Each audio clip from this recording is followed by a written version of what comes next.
So guys, today we will learn about tissues. Coming to the plant tissue, we have two types of tissue, dividing tissue and non-dividing tissue.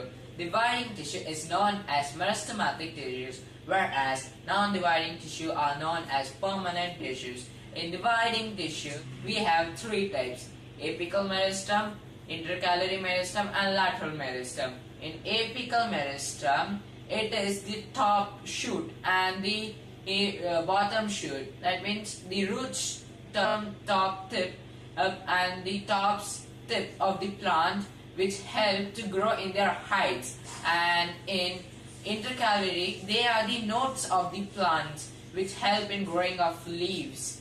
And in lateral, they are the corners. They are in the corners of the plants where they help the plant to grow wider and wider. In permanent tissues, we have two types of subtopics. They are simple permanent and complex permanent. In simple permanent, we have parenchyma, collenchyma and sclerenchyma. And in complex, we have xylem and phloem. In parenchyma, they have large intermolecular space. They are living cells and they support the plant cell. They have two subgroups, collenchyma and arenchyma. Collenchyma is used in chlorophylls, whereas in buoyancy for aquatic plant cells. Example, lotus. Coming to collenchyma, in collenchyma they have less intermolecular space and they are generally long types of cells. They support the plants and they are living cells. In sclerenchyma are dead cells. They have thick cell walls and no intercellular space. Now coming to complex permanent tissues, we have xylem and phloem. In xylem we have tracheids, vessels, xylem parenchyma and xylem fibers. Except xylem parenchyma, all the cells are dead cells and they conduct water. Only they conduct water upwards, not downwards. Now coming to phloem. We have sieve tubes, companion cells, phloem parenchyma and phloem fibers. Except phloem fibers, all cells are living and phloem fibers is a dead cell. And phloem conducts food upwards, downwards and all the directions. Phloem is only the conductivity of doing the food. Now coming to the animal tissues, we have epithelial tissues, connective tissues, muscular tissues and nervous tissues. In epithelial tissue, we have simple squamous epithelium, stratified squamous epithelium, cuboidal tissues, columnar and columnar ciliated. In simple squamous epithelium are present in your cheek cells and foot pipes.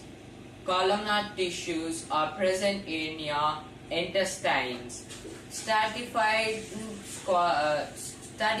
squamous epithelium tissues are present in your skins. Columnar ciliated tissues are present in your windpipes. And coming to the connective tissues, in connective tissues we have blood, bones and cartilage. Blood, we have four types of tissue: plasma, RBC, WBC and platelets. Plasma is also called as matrix, RBC is called erythrocytes, WBC is called leukocytes and platelets are called thrombocytes. These platelets help in developing a fibrinogen. Now coming to the bone, the bones are called as osteocytes and cartilages are called as chondrocytes. Bones, we have calcium and phosphorus.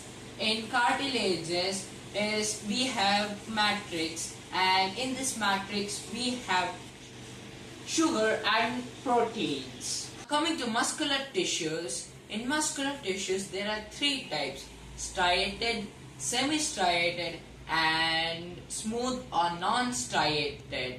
Examples of striated are skeleton muscles. Examples of semi-striated are heart. An example of smooth or non-striated are esophagus and intestine. Striated muscles, they are voluntary muscles. They contract and relax, and they have alternate dark and light band. In semi-striated, they are uninucleated, multi-lobe, present in only heart, and are involuntary muscles. Smooth or non-striated muscles, they are uninucleated, involuntary muscle, and in spindle shape. Yeah, and finally, we have come to neurons. Neurons are your nerves. They don't divide, and they don't divide further, and they have axon, dendrites, dendritical spines, terminal endings, terminal buds or endings, and the whole body is called as cell body, soma or cyton.